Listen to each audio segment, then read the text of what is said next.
Hello everybody, welcome to another Conflict of Nations video. Today we're gonna be going over the armored units. Before we get started, the first thing to keep in mind is that none of these units are gonna be able to conquer.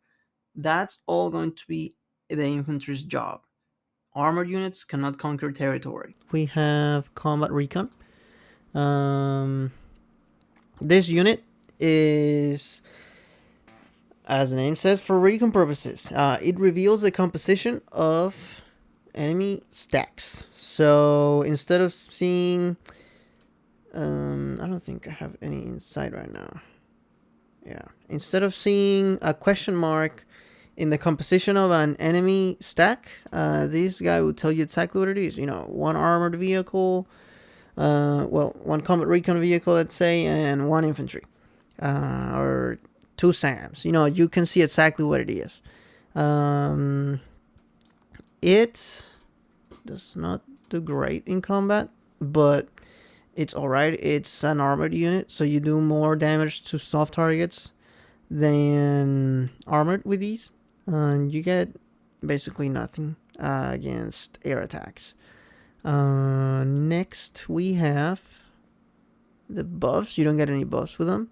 So yeah, it's basically just to see what the enemy has going on. It costs, unlike the rest of the armored units, this is the only one that costs supplies. It still takes components though. So if you are a country that is really scraping for electronics, you might want to consider this one for your armored if you want armored. Next we have the armor fighting vehicle. This one is, let's see, good, well-rounded. It gets 11 and 7 respectively. It does more damage to soft targets, but it gets a lot of buffs. You get in urban and suburban, tundra and desert. Oh, and forest as well when you're defending. You get only one handicap in jungle, which it makes it a very versatile unit. Cost wise, it costs 2,500 and 800 when maxed out. You need an army base level 2 and arms industry. For the combat recon, what do you need? I think you just need a level 1. Oh no, level 2. Well, no, but that's for this. Anyway, that's for the max level. I think this guy you can get going. Yeah, level. When you're starting, he's a good unit to get started with because it only needs a level 1. Anyway, let's move on to amphibious. Amphibious. Usually couple this with marines or naval infantry because you also get the amphibious perk. So instead of using a port, you can cross rivers or just disembark from any province that is directly connected to sea. You do more damage to soft targets than hard targets, and you get a little bit of defense against air attacks. Basically nothing. It is also versatile as you get buffs for forest, urban, suburban, jungle, and tundra. You only get a handicap in mountains. You get hit points that are fairly respectable with 33. But yeah, overall, I will really just use this if you are gonna couple them with marines, because other than that, they're too expensive in my opinion for what they do. You need an army base level 2, and you are gonna be paying almost 2,000 components and 850 electronics. Moving on to main battle tank, the most expensive of them all. Costing 2,500 and 1,000, but you do 13 and 13 to both soft and hard targets. These get buffs only in open ground. So if you don't see any icon in a province, that's where this guy would get a buff. Oh, and also that desert.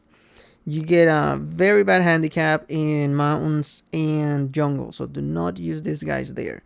You also get a lot of hit points at 55, which that's why one of the reasons I sometimes get tanks is to absorb damage. I mix them up with other units that are maybe a little bit more valuable, or yeah, that I just value it more to absorb damage from them. Um, and their daily upkeep is these guys. So if you're landlocked, like I am playing Austria right now, I'm gonna go with main battle tanks because I'm gonna have a lot of components. So I wanna use these, and then the upkeep is gonna balance a little bit my economy. Next we have the tanks destroyer. Let's see. Also an army base level 2. And the tank destroyer, as the name says, does more damage to armored. So if you run this against an enemy tank, that's what you want to do. That's what these are used for. They also do damage against support units. So if you have a bunch of SAMs and mobile AA that you want to get rid of, this is ideal. You want to run them over with a bunch of these guys, because support units are considered armor targets.